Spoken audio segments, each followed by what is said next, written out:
ఇన్ని చిత్రాలు? అది సృష్టి ఆరంభ సమయం. సృష్టికర్త అయిన బ్రహ్మదేవుడు ఈ లోకాన్ని, చెట్లను, పుట్టలను, జీవరాశులను ఎంతో అందంగా తీర్చిదిద్దాడు. కాని ఆయనకేదో అసంతృప్తి. తాను సృష్టించిన ఈ బ్రహ్మాండమైన సృష్టిని చూస్తున్నాడు, కానీ అక్కడేదో వెలితిగా అనిపిస్తోంది. ఎటు చూసినా భయంకరమైన నిశ్శబ్దం. బ్రహ్మదేవుడు తాను సృష్టించిన ప్రపంచాన్ని చూసి విచారించాడు. నేను సృష్టించిన ఈ విశ్వం ఒక అందమైన బొమ్మలా ఉంది తప్ప ఇందులో జీవం, ఉత్సాహం లేదు. ఇదొక మూగ ప్రపంచంలా ఉంది అని బాధపడ్డాడు. ఆ సమయంలో బ్రహ్మదేవుడు తన కమండలం నుండి కొద్దిగా నీటిని తీసుకొని, ఈ సృష్టిలోని నిశ్శబ్దాన్ని పారద్రోలే శక్తి ఉద్భవించుగాక అని గాలిలోకి చల్లాడు. ఆ నీటి బిందువుల నుండి ఒక అద్భుతమైన తేజస్సుతో 4 చేతులతో తెల్లటి వస్త్రాలు ధరించి, ఒక చేతిలో పుస్తకం, మరొక చేతిలో జపమాల, మిగిలిన 2 చేతులతో ఒక అద్భుతమైన వీణను పట్టుకుని ఒక దేవత ప్రత్యక్షమైంది. ఆమె ఎవరో కాదు, సాక్షాత్తు సరస్వతీదేవి. ఆ తల్లి రాకతోనే ఆ ప్రాంతమంతా ఒక ప్రశాంతమైన కాంతులతో నిండిపోయింది. బ్రహ్మదేవుడు ఆ తల్లిని చూసి, దేవి, ఈ సృష్టి అంతా మూగగా ఉంది, నీ వీణతో దీనికి ప్రాణం పోయి అని కోరాడు. అప్పుడా తల్లి చిరునవ్వుతో తన వీణ తీగలను సున్నితంగా మీటింది. ఆ వీణ నుండి సా అనే ప్రథమ స్వరం పుట్టింది. ఆ శబ్దం విశ్వమంతా వ్యాపించింది. ఆ క్షణమే గాలికి హోరు వచ్చింది, నీటికి గలగలాలు వచ్చాయి, పక్షులకు కిలకిలాలు వచ్చాయి, మనుషులకు మాట వచ్చింది.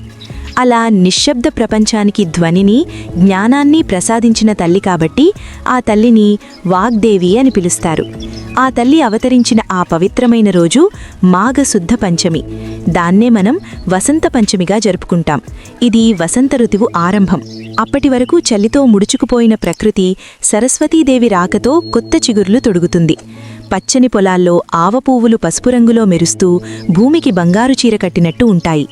సరస్వతీదేవికి పసుపు రంగు అంటే చాలా ఇష్టం. అందుకే ఈ రోజున చాలామంది పసుపు రంగు వస్త్రాలు ధరించి అమ్మవారికి పసుపు రంగు పూలతో, నైవేద్యాలతో పూజ చేస్తారు. ప్రకృతిలో కొత్త ఆశలు చిగురించే కాలం ఇది. మన సంప్రదాయంలో ఏ పని మొదలుపెట్టాలన్నా ఒక ముహూర్తం చూస్తాం. కానీ చదువు అనేది మనిషికి 2వ జన్మ లాంటిది. మనకు మాటని, బుద్ధిని, విద్యను ఇచ్చిన తల్లి పుట్టినరోజు కాబట్టి పిల్లల చేత చదువు మొదలు పెట్టించడానికి ఇంతకంటే మంచి రోజు మరొకటి ఉండదని మన పూర్వీకుల నమ్మకం. బ్రహ్మదేవుడికే సృష్టిలో ఏం చేయాలో తెలియక తికమక పడుతున్నప్పుడు సరస్వతీదేవి జ్ఞానాన్ని ప్రసాదించింది. అందుకే మన పిల్లలు కూడా అజ్ఞానం అనే చీకటి నుండి జ్ఞానం అనే వెలుగులోకి రావాలని ఆ తల్లి ఒడిలో మొదటి అక్షరం ఓం అని రాయిస్తారు. భారతదేశంలో సరస్వతీదేవికి చాలా తక్కువ దేవాలయాలున్నాయి. అందులో మన తెలుగు నేల మీద ఉన్న బాసర జ్ఞాన సరస్వతీ ఆలయం అత్యంత విశిష్టమైనది. దీని వెనక మహాభారత కాలం నాటి చరిత్ర ఉంది. మహాభారత యుద్ధం ముగిశాక వేదవ్యాస మహర్షికి మనశ్శాంతి కరువైంది. యుద్ధంలో జరిగిన రక్తపాతం, తన వారి మరణాలు ఆయన్ని కలచివేశాయి.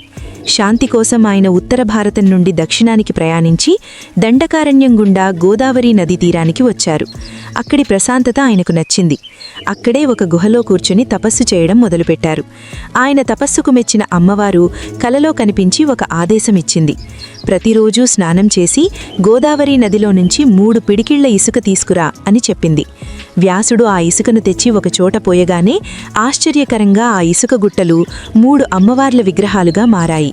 జ్ఞాన సరస్వతి, చదువుల తల్లి, మహాలక్ష్మి, సిరి సంపదలు, మహాకాళి, శక్తి స్వరూపిణి. ఇసుకతో వ్యాసుడు స్వయంగా ప్రతిష్ఠించాడు కాబట్టి దీనికి అంత శక్తి ఉంది. అందుకే ఇక్కడి అమ్మవారికి అలంకరణలో పసుపు ఎక్కువగా వాడతారు. వ్యాసుడు కొంతకాలం ఇక్కడ నివసించాడు కాబట్టి ఈ ఊరిని మొదట్లో వ్యాసరా అని పిలిచేవారు. కాలక్రమేణా మరాఠీ భాష ప్రభావం వల్ల అది బాసరాగా మారింది. అక్కడికి వెళ్లి పిల్లల చేత అక్షరాభ్యాసం చేయిస్తే సాక్షాత్తు ఆ వ్యాసుడి ఆశీసులు, సరస్వతీదేవి కరుణ లభిస్తాయని భక్తుల ప్రగాఢ విశ్వాసం.